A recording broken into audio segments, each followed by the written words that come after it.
প্রতিবাদী কলম এবং PV24 অসহায় জনজাতি বিশুরায় দেববর্মার সরকারি সুযোগ বঞ্চনার বিষয়টি আমরা তুলে ধরেছি দায়িত্ব সহকারে।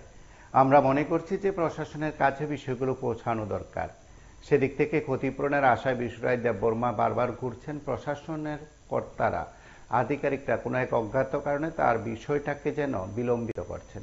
সেদিক থেকে আবারও সংবাদ হলো এবং গতকালও এই আয়োজনে বা আমরা দিনের বেলায় যে বিষয়গুলো উত্থাপন করি তার মধ্যেও বিশুরায় দেববর্মার অবস্থার কথা আমরা তুলে ধরার চেষ্টা করেছি।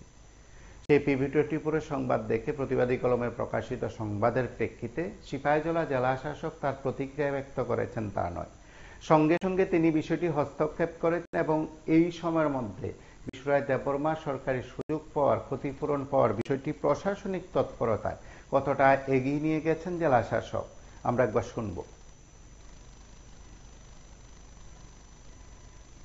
जी, इसकी जानकारी मुझे PV24 चैनल के माध्यम से मिली है और इसमें हमने प्रॉम्प्टली एक्शन लिया है और मामले को हमने तुरंत रेफर कर दिया है हमारे ब्रांच ऑफिसर डिजास्टर मैनेजमेंट और इसका इंक्वायरी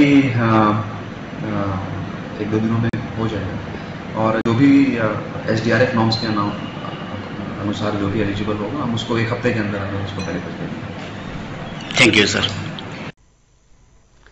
আপনারা শুনলেন যে তিনি তার মতন করে বিষয়টি হস্তক্ষেপ করেছেন। SDRF কেও বলেছেন জেলা শাসক তরফে সংশ্লিষ্ট মহকুমা শাসক এবং ব্লক কর্তৃপক্ষের কাছেও যে বার্তা পৌঁছে দিয়েছেন সেদিক থেকে ক্ষতিগ্রস্ত বিশুরায় দেববর্মার কাছে সরকারি সুযোগ সুবিধা পৌঁছে যাবে বলে সংশ্লিষ্ট সকলে আশাবাদী। আমরাও বিশ্বাস করি জেলা শাসকের হস্তক্ষেপে এবার বিশুরায় দেববর্মা সরকারি সুযোগ পাবেন। আপনারা সঙ্গে থাকুন, দেখতে থাকুন PV24।